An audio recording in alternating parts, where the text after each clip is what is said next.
So now we're going to look at our third chord. I've done 3 of these so far, plus the F bar chord, and the first 3 kind of all go together. But I'm going to upload them in whatever order I see fit, whichever order I think is most appropriate for the time. And for this one, we're going to check out an important chord where you play all 6 strings. And once again, the finger positioning needs to be round. You need to be looking out for muting strings on accident. You need to be aware of your thumb position. You need to be aware of leaving some space in between your palm and the bottom of the guitar neck, and many things like this before you even begin to think about changing chords between the 3. Because I've shown you 2 so far with this new series, besides the F, we'll get to that. But truthfully, 2 chords is not enough to get your foot in the door with songs. You need the 3 chords, and then now suddenly many songs open up to you.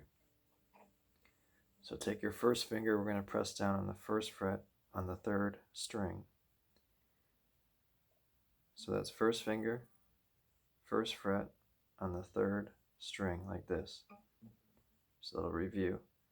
2nd finger pressing down on the 2nd fret on the 5th string. So at this particular finger, it's very important to realize you can't get right next to the fret because you have the 3rd finger directly below it on the 2nd fret on the 4th string. So our 2nd finger is always going to be positioned like this, almost somewhat in the middle, honestly, and then this ring finger or 3rd finger underneath tucks right in and is right up against the fret. So we're going to check like we did before. As I said, this chord you strum all 6, so let's give that a try. A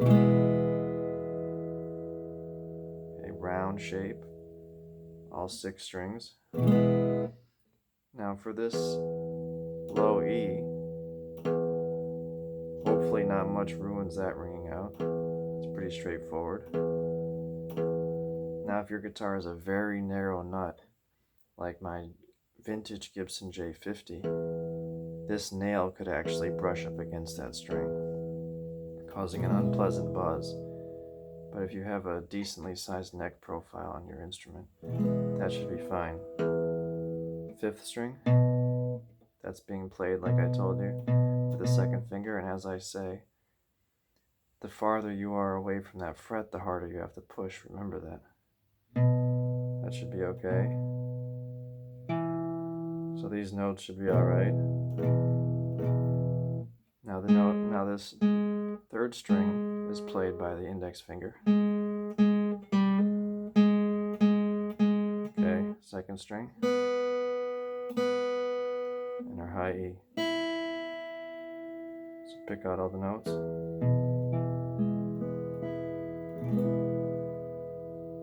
And when you begin to play chords properly, it's important to look at the shape, figure out what works right, notice your posture, notice your technique, and say, okay, this is correct.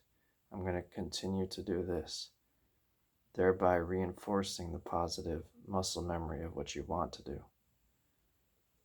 Okay, thank you.